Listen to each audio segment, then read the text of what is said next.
Hello, this is Brett from Survival Comms, and this is going to be the first in a multi-part video series on building your own 72-hour bag, and doing it with inexpensive items that are readily available. And the first part of it, we're going to talk about the pack. This pack is an Austrian military surplus pack that you can pick up from several different vendors. I think Swiss Link and Sturm were the people that brought them in, and a lot of your different surplus stores will have them. So there's not a problem getting it. They're usually running the neighborhood of $25 to $35 depending on where you get it. Now the pack, when it came as part of a system, and the system used a complicated suspender arrangement, kind of like, looks like M1956 webbing. And what it would do is it would hook into the back and then hook into a pistol belt, and it had a butt pack with it which you could mount on your chest. And I'm not using any of this stuff here. I can show you how you can repurpose this to make this into a useful rucksack if you so desire to. But what I did to attach it is I just merely used Alice straps and tied those in there, and where the attachment points for the meat hooks right here, I've just went ahead and I used parachute cord with fisherman knots and made loops and a girth hitch, and then just tied the straps into that, and did the same thing at the bottom of the pack too. The entire pack itself, as assembled like this, weighs just over 3 pounds with the straps, which isn't ultra light, but it's certainly not super heavy either. The pack itself is made of a nylon, and it's got canvas webbing on it. It's fairly large. It's water resistant nylon. It's not waterproof. You have large external pockets. The side pockets here, you can see there's plenty of room for a stainless water bottle if you chose to put something like that in there. And you've also got one large centrally located pocket, which is great for a poncho or shelter. And we'll go through all that stuff in a minute. The fasteners and everything are actually made of brass, so they're very durable. The attachment points are all riveted together for your straps on here and stitched. The back side of it, you also have a grab handle right here. And inside the pack itself, you can see it's got a drawstring here, and it's got a storm flap drawstring. Now these had like a cotton type of drawstring, and I replaced those with 550 cord and cord locks to make it easier to open and close. And there's also one large pocket inside right here. The storm flap itself, or the top flap or pack lid, doesn't have any kind of a pocket in it, like a mat pocket or anything, so it's just basically on there's a storm lid. Now the pack doesn't really have any form to it, considering it's just a standard like an Alice pack without a frame on it. So what you can do is you can actually cut out a section of padding if you wanted to, and shove it right in here into this large pocket.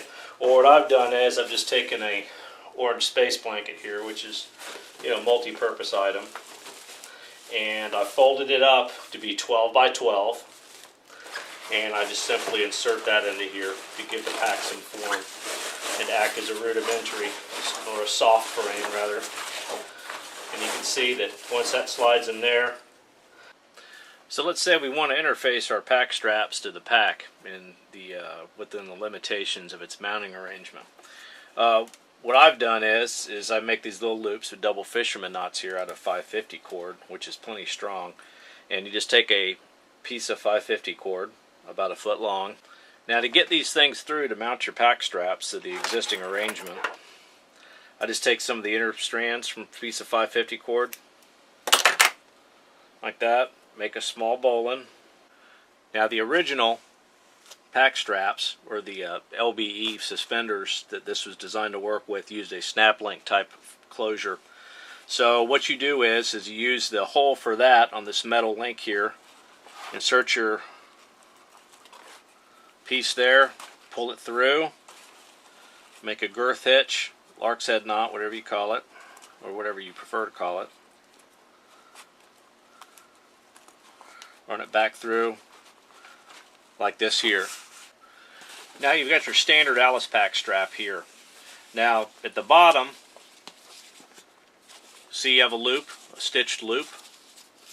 Just simply run that through your parachute cord that you put through that plate.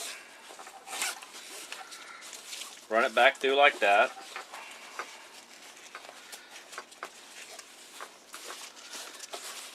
Then run your entire strap assembly back through it again with a girth hitch or a lark's head.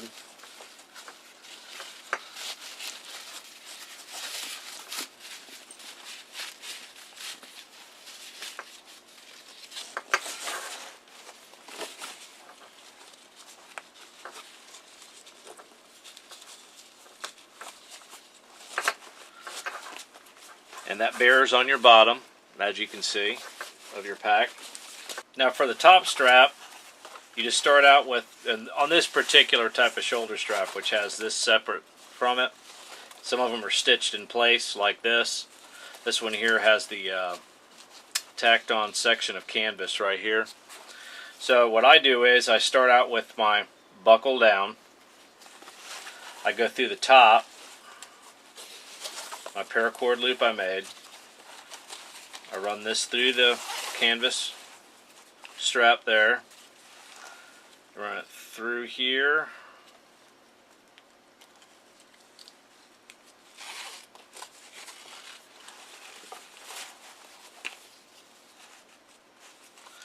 And through here.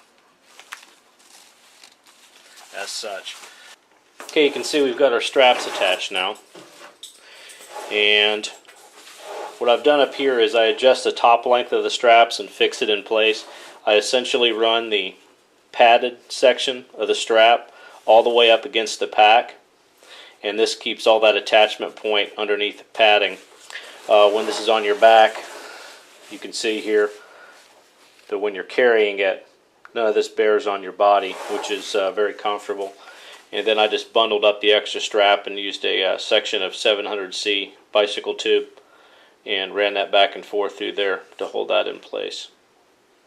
You could certainly cut them shorter if you wanted to, but I prefer to leave the extra length on there. Now for your pack liner itself, what I always use is just one of these large garbage bags, which is just one of your 3mm drum liners. And I just line the pack with that. And you have plenty of extra space in there. So you can go ahead and fill your items in there, and then just go ahead and roll this down. And that has never failed me on keeping my equipment dry in even the most torrential rainstorm. I generally will also pack a second garbage bag liner. These things are very handy. What you can do is you can actually, if you're camped out, you can actually take that bag out, put your pack in that bag to keep that dry at your camp, and then use the second bag right here is either a rudimentary bivy sack, which you end up, you'll get some condensation in it, or what you can use it for is a browse bag and just go ahead and fill it up with soft materials and sleep on it as a sleeping pad. And generally where I will place this at is in the radio pocket next to my space blanket. For a summertime sleeping solution, for an insulation layer, I've always found the GI poncho liner to be excellent. Just goes in the bottom. Okay, so far we have our pack with straps complete, with your 6x9 space blanket in the back, and 2 trash can liners, and the poncho liner. Go ahead and weigh it here real quick.